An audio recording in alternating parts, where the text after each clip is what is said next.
Se estima que existen aproximadamente 100.000 especies de avispas. Podrías juntar a todas las especies de mamíferos, a todas las especies de reptiles y a todas las especies de aves. Y aún así, te faltarían 70.000 especies para alcanzar este gigantesco número. Actualmente, se considera que los escarabajos son el orden más diverso dentro de los insectos. Pero día con día se registran nuevas especies y se cree que los himenópteros, el orden de las avispas, abejas y hormigas, podría llegar a rebasarlos. Y es que las avispas no solo tienen una enorme variedad de formas, colores y brillo, también existe una gran diversidad en su tamaño.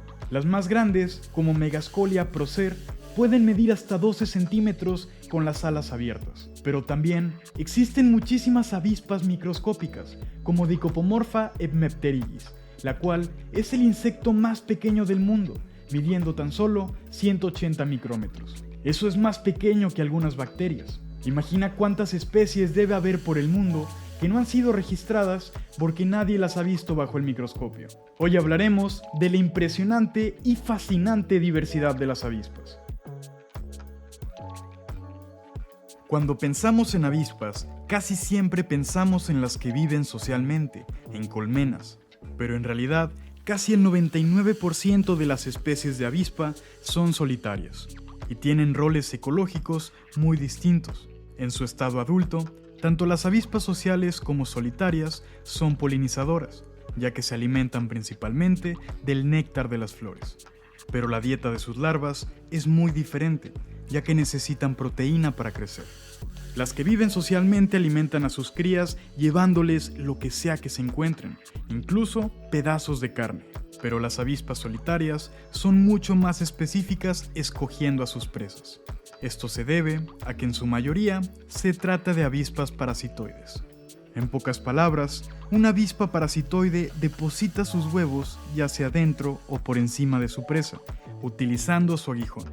Una vez que eclosionan estos huevos, las larvas empiezan a comerse por dentro a su hospedero, asegurándose de evitar sus órganos vitales para mantenerlo vivo el tiempo suficiente.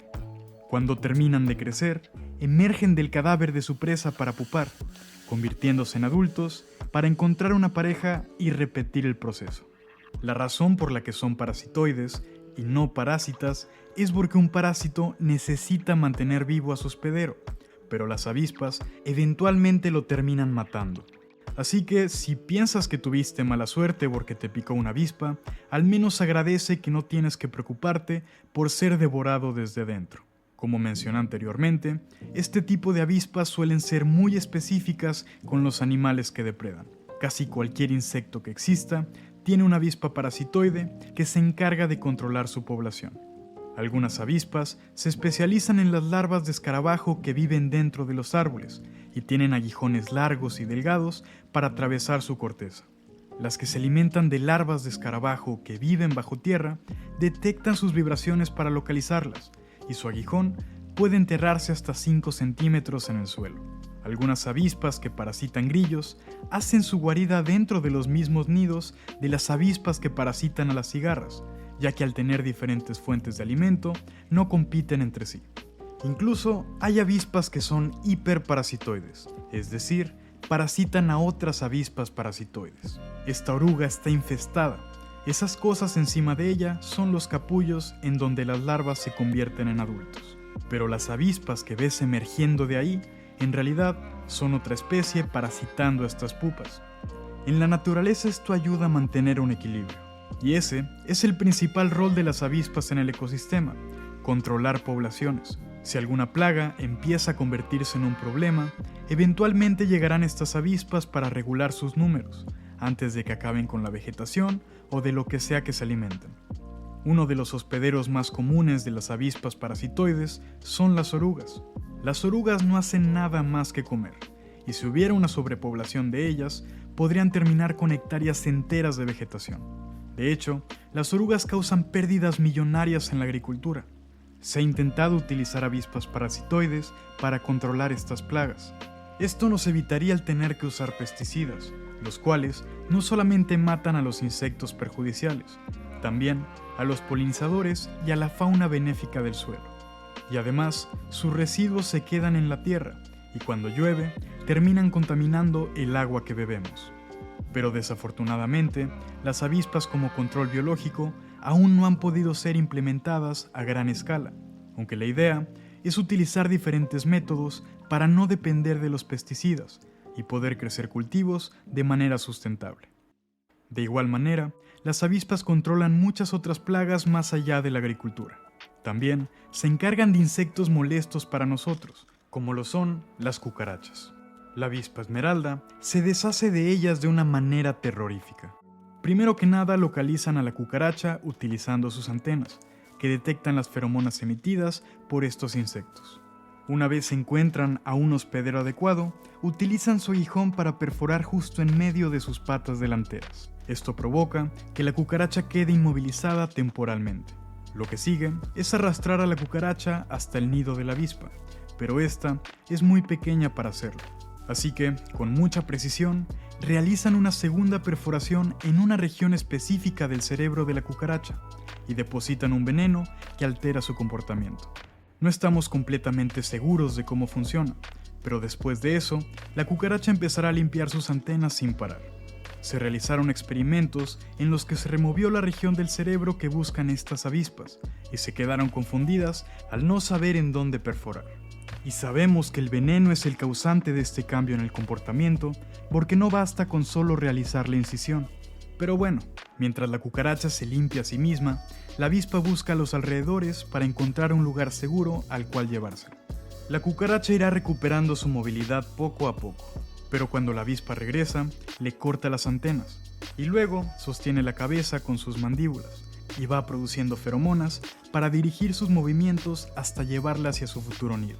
Si bien la cucaracha se mueve, no lo hace de manera voluntaria. Una vez que llegan al lugar indicado, la avispa deposita un solo huevo sobre el abdomen de la cucaracha. Y finalmente, tapan la entrada para que su cría pueda alimentarse durante los siguientes 8 días. La larva de la avispa se come los órganos de la cucaracha en un orden en específico, para mantenerla viva el mayor tiempo posible. Si siguen un orden incorrecto, matarán a la cucaracha antes de tiempo y empezará a pudrirse, lo cual no permitiría que las larvas se alimenten lo necesario para convertirse en adultos. Si logran hacerlo, emergen de su guarida y buscan a otra cucaracha para hacer exactamente lo mismo. Nadie les enseña en dónde perforar o en qué orden comerse los órganos, y eso es lo que me parece fascinante. También hay otras avispas parasitoides, como la avispa bandera, que se alimentan de cucarachas, pero las depredan cuando todavía no han nacido. Las cucarachas depositan sus huevos en cápsulas llamadas otecas, y las avispas bandera utilizan sus antenas para localizarlas. Una vez que encuentran una, la atraviesan con su aguijón y depositan sus propios huevos ahí, aprovechando la protección que otorga la oteca. Es muy común verlas en el hogar en los meses que hace calor, así que, si ves alguna, ni siquiera tienes que molestarte en sacarla de la casa. Ahora bien, no todas las avispas solitarias son parasitoides. Las avispas cuco, en cambio, son cleptoparásitas. Esto significa que en vez de conseguir alimento para sus larvas por ellas mismas, se aprovechan de las demás avispas que sí cuidan a sus crías para que las alimenten. Una de las víctimas más frecuentes de las avispas cuco son las avispas alfareras. La mayoría de las avispas construyen sus nidos masticando hojas de los árboles y combinándolas con su saliva, crean una especie de papel. Pero en vez de hacer esto, las avispas alfareras recolectan el barro de zonas cercanas y lo van moldeando para construir celdas en donde vivirán sus larvas. Antes de tapar la entrada con más barro, les dejan un montón de comida, usualmente arañas paralizadas. Así, cuando los huevos eclosionan, las larvas ya tienen disponible el alimento suficiente para desarrollarse. Pero de nuevo, las avispas cuco se aprovechan de esto. Primero localizan el nido con sus antenas. Una vez que encuentran uno, se esperan a que la avispa alfarera se vaya a buscar comida. Si cuando llegan la avispa todavía se encuentra presente, pueden hacerse bolita para defenderse, pues su exoesqueleto es demasiado grueso para ser atravesado por un aguijón. La avispa alfarera puede intentar sacarla a la fuerza, pero da igual, porque la avispa cuco lo intentará de nuevo en cuanto vuelvan a dejar el nido. Una vez que logran entrar, depositan sus huevos allá adentro y estos eclosionan primero que los de la avispa alfarera, comiéndose todo su alimento. Si bien no las matan directamente, las larvas del nido se terminan muriendo de hambre y por eso las avispas cucos son cleptoparásitas, porque se roban su alimento. Como podrás entender, las avispas parasitoides no solo controlan la población de otros insectos, sino que también de otras avispas. Pero no se detienen ahí, porque no solo parasitan animales, también pueden parasitar plantas. Quizás alguna vez hayas visto bolitas parecidas a algodón en las hojas de los árboles. Se llaman agallas, y estas pequeñas avispas son las responsables de ellas. Utilizando su aguijón, depositan sus huevos dentro del tejido vegetal, junto con sustancias que la planta reconoce como invasivas, y produce estas agallas como mecanismo de defensa. Esta agalla resultante no solamente le sirve de protección a las larvas de la avispa, sino que también es su alimento en sí. Y a veces las puedes ver brincando por los movimientos de las larvas después de haber caído al suelo. Viven allá adentro hasta que completan su desarrollo y ya sabes, emergen y repiten el ciclo de nuevo. Lo interesante es que en algunas especies ni siquiera es necesario que la avispa encuentre una pareja para reproducirse. A través de un proceso conocido como partenogénesis, los huevos sin fertilizar se convierten en clones idénticos de la madre. Esto la vuelve una forma de reproducción asexual. Muchas especies alternan por generaciones entre la reproducción sexual y asexual, lo cual les permite seguir reproduciéndose si no hay machos disponibles. Y si piensas que estos ciclos de vida son complicados, espera que te cuente sobre las avispas del higo. Hay aproximadamente 1000 especies de higos, y casi todas tienen su propia especie de avispa que los poliniza. Y es que ambas especies dependen estrechamente una de la otra para poder existir. Verás, los higos no son frutas en el sentido estricto de la palabra. En realidad, son más bien algo así como muchas flores invertidas. Esto significa que tienen que ser polinizados desde adentro. Para esto, estas pequeñas avispas entran por una abertura que se encuentra debajo del higo. Este túnel es tan pequeño que la avispa pierde sus alas y parte de sus antenas al entrar. Pero no importa, porque ya no las va a necesitar, ya que muere al poco tiempo después de depositar sus huevos ahí. Cuando nacen las larvas, se alimentan de las semillas del higo y con el tiempo se convierten en adultos. Y aquí es cuando se pone raro. Los machos no tienen alas y después de madurar sexualmente se reproducen con sus hermanas. Luego empiezan a cavar túneles para salir al exterior y cuando terminan se mueren, ya que no pueden sobrevivir fuera del higo. Las hembras, fertilizadas por sus hermanos, utilizan estos mismos túneles para salir y buscar otro higo de la misma especie. Al salir, las avispas terminan cubiertas de polen y así polinizan al siguiente higo con el que se encuentran. Las flores polinizadas después se convierten en frutos. Pero lo que lo vuelve más complicado todavía es que existen árboles de higo tanto machos como hembras. Si las avispas entran al higo de un árbol macho, repiten exactamente el mismo ciclo que acabo de explicar. Pero si se trata de un higo de un árbol hembra, no pueden depositar sus huevos ahí, por la forma que tienen las flores. Y si bien el higo será polinizado de todas formas, la avispa morirá sola y sin descendencia.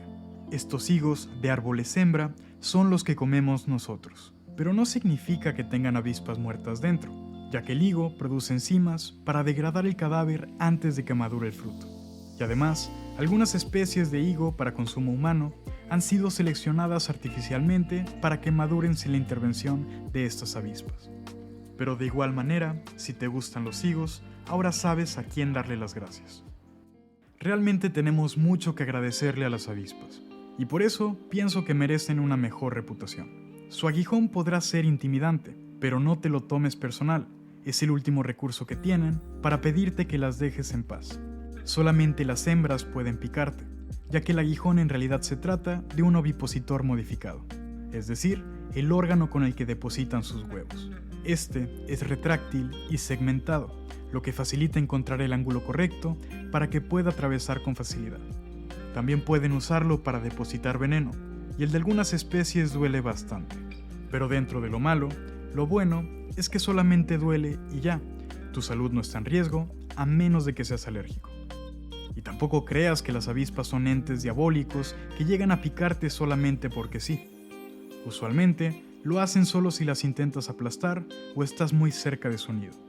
Recuerda que el comportamiento de los insectos está muy influenciado por las feromonas, y una forma de volverte invisible ante las avispas es simplemente no respirar cerca de ellas. Al exhalar, las avispas pueden detectar el dióxido de carbono en tu aliento e inferir que un animal grande y potencialmente peligroso se encuentra cerca. Normalmente, primero vuelan cerca de ti para asustarte y llevarte lejos de su colmena, pero si ven que te sigues acercando, empezarán a producir feromonas de pánico para alertar a las demás avispas. Y si hacen eso, estás en graves problemas, porque te van a perseguir hasta que no te queden ganas de volver. Pero de nuevo, esto solamente ocurre si estás muy cerca de su nido, y sobre todo, si te consideran una amenaza. Si te mantienes tranquilo alrededor de ellas y no gritas ni haces movimientos bruscos, ellas simplemente seguirán con su vida. Solamente se trata de respetarlas, lo mismo que hay que hacer con cualquier otro ser vivo. En cuanto a las avispas solitarias, es mucho más raro que lleguen a picar, ya que no tienen una colmena a la cual defender. Pero igual pueden hacerlo para protegerse de los depredadores o cazar a sus presas. Y si bien muchas de las avispas solitarias podrían picarte y solamente sería un tanto incómodo, algunas pocas especies tienen una picadura particularmente dolorosa. Este insecto, que a primera vista parece una hormiga, en realidad es una avispa sin alas de la familia Mutillidae. Los machos sí tienen alas, pero las hembras recorren el suelo en búsqueda de nidos de avispas o abejas solitarias. Y es muy común que en los grupos de identificación de insectos aparezcan fotos de gente que las agarra con la mano, preguntando de qué se trata. Seguramente piensan que se trata de una hormiga muy tierna, pero lo que no saben es que una picadura de esta avispa sería suficiente para que una vaca se retuerza de dolor. De cierta forma, esto demuestra que no te van a picar a menos de que las hagas sentir amenazadas, pero también es un muy buen ejemplo de por qué no debemos agarrar bichos que no conocemos. Y aunque los conozcas, estoy seguro de que si conoces a esta avispa, estarás de acuerdo que lo mejor es no molestarla. Pertenece a la familia Pompilidae, la cual se especializa en parasitar arañas. Se les llaman avispas cazatarántulas porque, cazan tarántulas. Estas avispas necesitan de un veneno potente y paralizante para poder inmovilizar a su presa mientras la arrastran hacia su nido y posteriormente colocar sus huevos dentro de ella. Existe una escala para comparar el dolor causado por la picadura de los himenópteros. Fue creada por el entomólogo estadounidense Justin Schmidt y a la avispa cazatarántulas la colocó en el nivel 4, el más alto, en donde comparte el podio junto con la hormiga bala. Y te preguntarás, ¿cómo le hizo el Dr. Schmidt para clasificar algo tan subjetivo como el dolor de una picadura? Bueno, pues es exactamente lo que estás pensando. Se dejó picar por todas las especies que pudo y lo anotó en una libreta. Se supone que cada nivel es 10 veces más fuerte que el anterior, así que una picadura de la avispa cazatarántulas dolería unas 100 veces más que una de la abeja melífera. La describió de la siguiente manera: deslumbrante, feroz y sorprendentemente eléctrico, como si una secadora de cabello encendida fuera arrojada a tu baño de burbujas. Lo único bueno es que el dolor desaparece casi instantáneamente después de 15 minutos. En caso de recibir una de estas picaduras, hay dos cosas que recomienda el Dr. Schmidt. Primero que nada, tírate al suelo, porque tus piernas no van a funcionar igual y no podrás mantenerte en pie. Y el segundo consejo es gritar, lo más fuerte que puedas. Así, por lo menos, mantienes a tu mente ocupada en otra cosa que no sea el dolor. Más allá de eso, lo único que te queda por hacer es esperar a que pasen los 15 minutos más largos de tu vida. Lamentablemente, el Dr. Schmidt falleció a principios de este año, debido al Parkinson, y por eso me gustaría dedicarle este video, porque el dolor de una picadura es temporal, pero el legado que le dejó a la ciencia durará por siempre.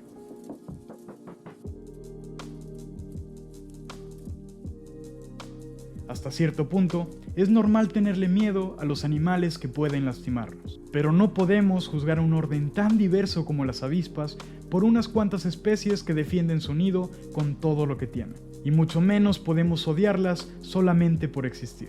El lugar que tienen los himenópteros en este planeta es indiscutible, y espero que este video te haya hecho darte cuenta de eso. Muchísimas gracias por quedarte hasta el final y nos vemos a la próxima.